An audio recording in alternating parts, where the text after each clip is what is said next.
Think about how you'd feel if you discovered that everything you believed about yourself and your life was not true. Imagine suddenly realizing that you're not the person you thought you were. This realization can bring a lot of pain and confusion, often leading to a period of sadness or a deep inner struggle with your spirituality. You experience a unique kind of pain, one that accompanies the death of your old self. Transformations are rarely comfortable. As you feel the layers of falsehood being peeled away, it's like shedding your old skin, a necessary part of your evolution. When you experience the awakening of your spirituality, an internal battle unfolds within you. On one side, your spirit is eager to awaken, even though it knows there will be challenges and pain ahead. On the other side, your physical self, your flesh, longs to stay in its slumber and avoid the discomfort. Before this awakening, your life was mostly guided by your flesh, or ego. However, as you progress on your spiritual journey, your inner spirit takes the lead, and this shift in control starts to weaken the ego's grip. The ego is a formidable force. It thrives on control and strongly resists losing it. It can go to great lengths to maintain its dominance over your thoughts and actions.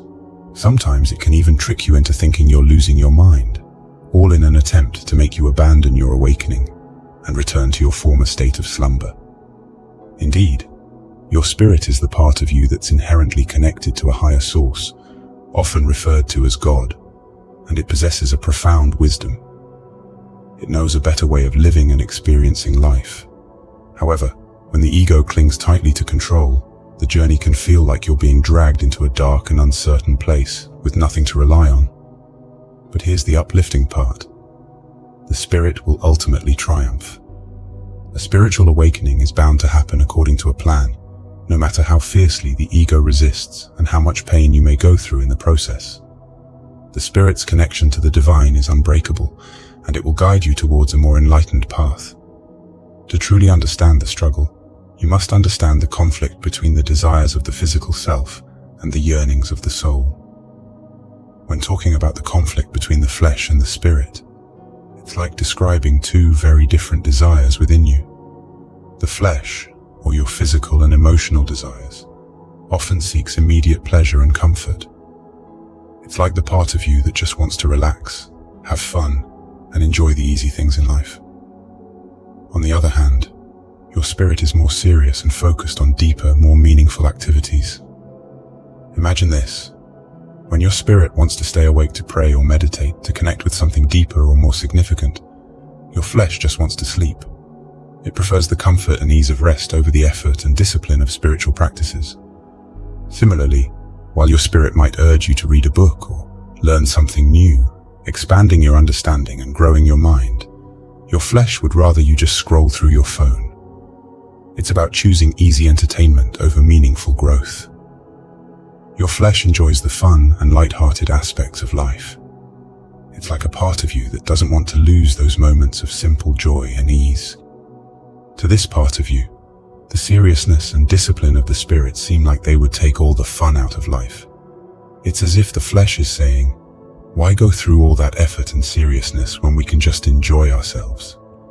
My friend, remember that the reason your ego tries so hard to resist change and spiritual awakening is that it wants to protect you.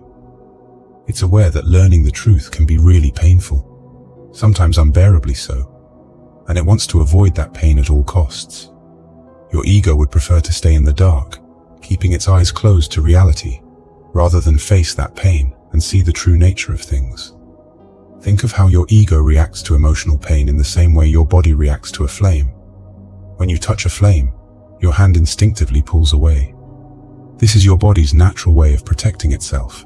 Similarly, your ego recoils from emotional pain. It's trying to keep you safe from the hurt and discomfort that often come with confronting deep truths. But your spirit sees things differently. It understands that pain is not just something to be avoided, but a necessary part of healing and growth. In this perspective, pain is a pathway, an essential route to deeper understanding and wisdom. There's no shortcut or easy way around it. Many people who have undergone a spiritual awakening have faced significant pain and suffering in their lives. This pain and suffering are not just random occurrences. They play a vital role in the journey towards wisdom and freedom. They serve as a means to balance karmic debts or sin, which is an important concept in many spiritual beliefs. Karmic debts refer to the idea that the actions and experiences of your past have consequences that need to be resolved or balanced in your present or future.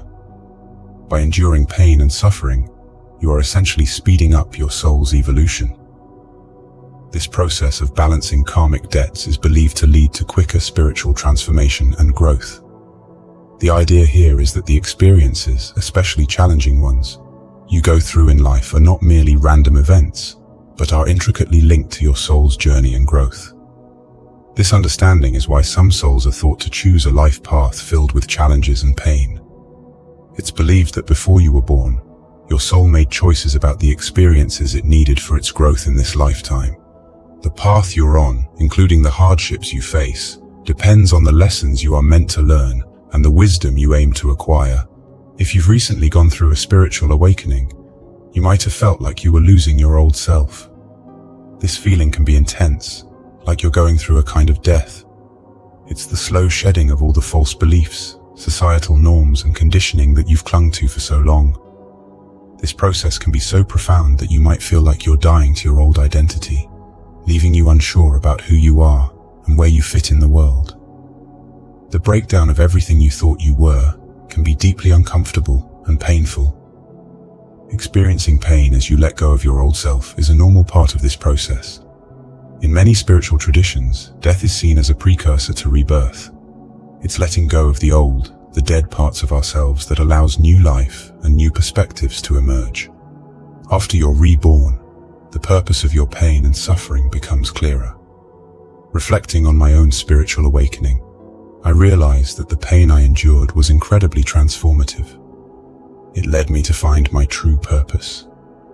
Without going through that pain, I wouldn't be able to do the work I love now, nor would I be able to assist others who are experiencing their own painful awakenings. This journey has taught me that the most significant pain in your life often points you towards how you can help others. Your greatest pain becomes a compass, directing you to where you can make a meaningful difference in the world. Pain, when understood correctly, is a gift. It's only with hindsight that you can see the hidden blessing in an experience that might have felt like a metaphorical death. It's these challenging experiences that often lead to the most profound growth and understanding. If you're still with me, I want to extend a heartfelt thank you for being a part of the Wisdom Nuggets family. If these messages resonate with you, please consider sharing them with others who might also find value here. May God bless you abundantly.